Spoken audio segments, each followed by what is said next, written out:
حضرت عبداللہ بن حذافہ جہاد کر رہے تھے، روم کے عیسائیوں نے گرفتار کر لیا، 1000 آدمی نے مل کے پکڑا، گرفتار نہیں ہوتے تھے صحابی، 1000 آدمی نے گھیرا ڈالا، گرفتار کر کے لے گئے، اور جب بادشاہ کے سامنے گئے تو وزیر کہنے لگا بادشاہ بندہ بڑے کام کا ہے، اگر ہمارے قابو آ گیا تو فائدہ دے گا، صحابی ہیں حضرت عبداللہ بن حذافہ، حضرت فاروق اعظم کا زمانہ ہے، اگر قابو آ گیا تو فائدہ دے گا۔ بادشاہ کہنے لگا کیوں، کیا خوبی ہے؟ کہنے لگے ہم 1000 آدمی تھے، یہ اکیلا قابو نہیں آ رہا تھا، 1000 آدمی تھے، اگر ہماری فوج میں شامل ہو گیا تو بہت بڑا جرنیل ملے گا۔ بادشاہ کہنے لگا کوئی مسئلہ نہیں، 2-3 چیزیں ہوتی ہیں بندے کو خریدنے کے لیے، خرید لیتے ہیں۔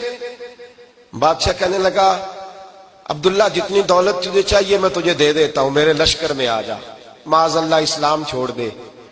حضرت عبداللہ بن حذافہ کیا فرماتے ہیں؟ فرماتے ہیں بڑا تو بیوقوف ہے، میں نے دولت کمانی ہوتی تو مدینے میں بیٹھ کے تجارت کرتا، میں دولت کمانے نہیں نکلا، میں تو رسول اللہ کی رضا کمانے کے لیے نکلا ہوا ہوں۔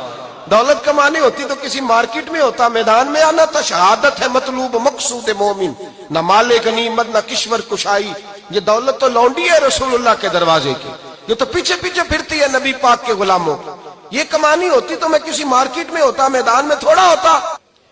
عبداللہ بن حذافہ سے ایک دوسری چال چلی، کہنے لگے میاں عہدہ جو تجھے چاہیے، میں بادشاہ ہوں، میرے نیچے جو عہدہ تو کہے گا وہ تجھے مل جائے گا۔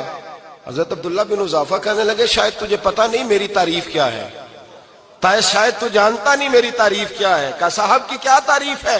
کہنے لگے میں رسول اللہ کا صحابی ہوں، اور کائنات میں سب سے بڑا عہدہ مصطفیٰ کے صحابی ہونے کا عہدہ ہے۔ صحابہ وہ صحابہ تھے جن کی ہر صبح عید ہوتی تھی، خدا کا قرب حاصل تھا، نبی کی دید ہوتی تھی۔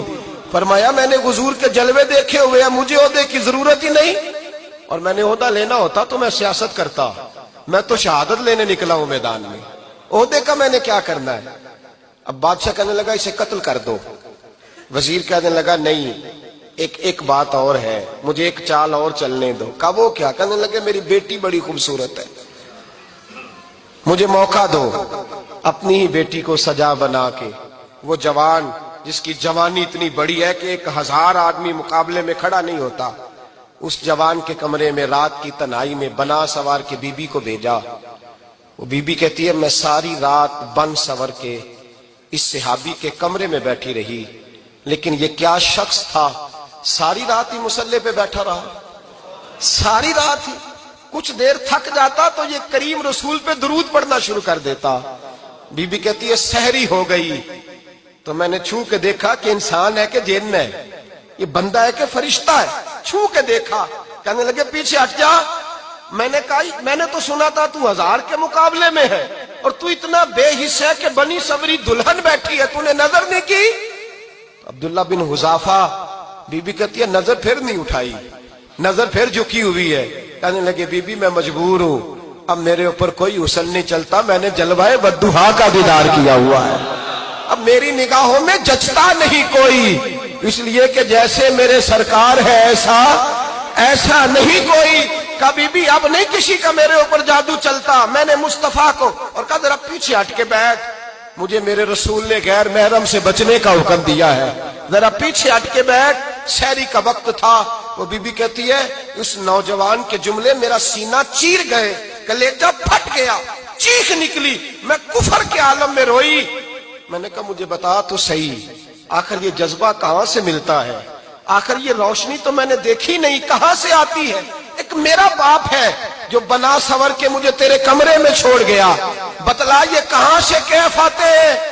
تو عبداللہ بن حذافہ کہنے لگے اگر کیف لینا ہے تو بھی میرے مصطفیٰ کا کلمہ پڑھ جا، آجا دروازہ رسول پہ جھک جا، مل جائے گا۔ سویرے دروازے پہ باپ آیا بیٹی سے رزلٹ لینے، دروازہ کھولا تو بیٹی نقاب پہنے باہر آئی۔ باپ کہنے لگا کیا بنا؟ کہنے لگی پیچھے ہٹ جا، تو غیر محرم ہے، کافر ہے، میں مسلمان ہوں۔ اس نے کہا کیا ہوا؟ کہنے لگی تیرے جیسے کو باپ کہوں، تیرے جیسے کو جو مجھے استعمال کر رہا تھا، میں تجھے باپ نہیں مانتی، میں اب رسول والی ہو گئی ہوں، میں حضرت فاطمہ کی کنیزہ ہو گئی ہوں، میں اب نبی کریم کی خادمہ ہوں، خبردار میرے قریب نہ آنا۔